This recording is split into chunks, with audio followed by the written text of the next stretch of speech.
This is verse 24 of the 19th chapter of the Gospel of John, in which John continues to narrate the dramatic scene unfolding with the crucifixion of Christ, and especially here, focusing on this remarkable event in which these soldiers, who were the executioners of Christ, are now parting his garments, fulfilling, of course, the ancient prediction to that effect.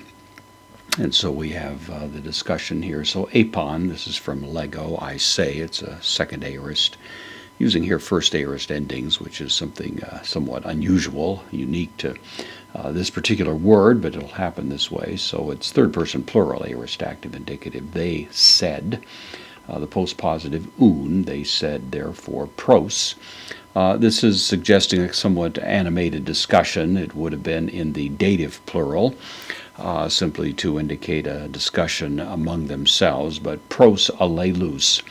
Alleluos here is suggestive of, it's a pronoun, it's one another is the idea. So here we have these carrying on this discussion among themselves to one another idea. May, the negation, with a subjunctive here, schizomen, from schizo to split, to tear apart, something like that. This is the hortatory subjunctive, first person plural. Let us not tear apart it. The it here is referring to the garment that they have stripped off of Jesus now. Let's not tear this apart. They've, of course, divided the rest of his garments into 4 piles, and they're casting lots.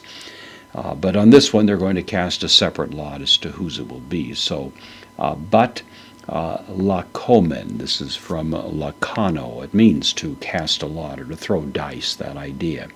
So, but let us, again, it's the hortatory subjunctive, so let us cast a lot.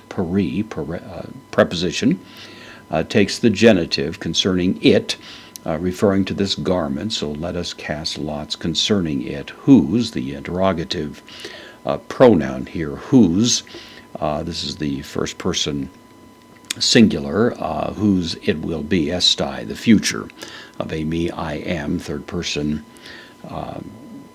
first person singular, future active indicative. So let's cast lots as to who it will be. And then John notes, of course, hina.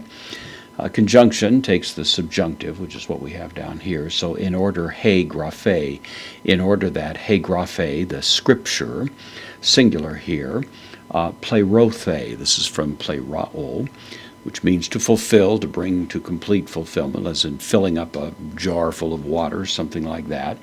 Third person singular, aorist, passive subjunctive, in order that the scripture might be fulfilled. Some manuscripts include he legusa, which says, participle now describing the same scripture, that's why it's in the feminine, that it might be fulfilled, which says, dia marisanto. It means to part something, to take it away is the idea. Meros is actually at the root of this, which means a part, so it's parting something. They parted, this is from the scripture, of course, ta himatia mu, so the garments, plural, of me. So they parted, split up the garments of me. Heautois, here we do have the reflexive pronoun in the dative plural. So they parted the garments of me to them. Kai epi, preposition, takes the accusative. Tone hematismon is the idea of the particular garment now with special focus on me, and the garment, the overcloak, you might say, of me, ebalon. This is from balo, I cast. That's the idea. It's the third person plural, aorist active indicative. They cast kleron. A lot actually goes back to a little piece of wood that was used and meant a lot, like a die, something like that. Hoi, nominative, masculine plural of the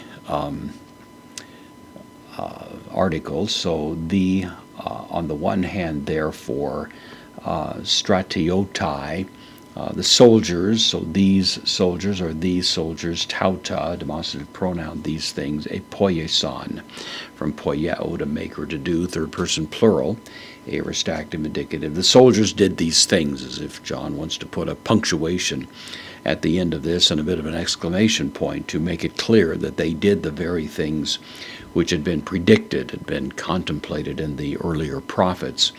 And John, of course, gives every hint here that he was actually an eyewitness of these things, and the statement that concludes it, the soldiers did these things, sort of adds a little bit of credibility to the discussion, suggesting John was actually there to witness the events as they unfolded.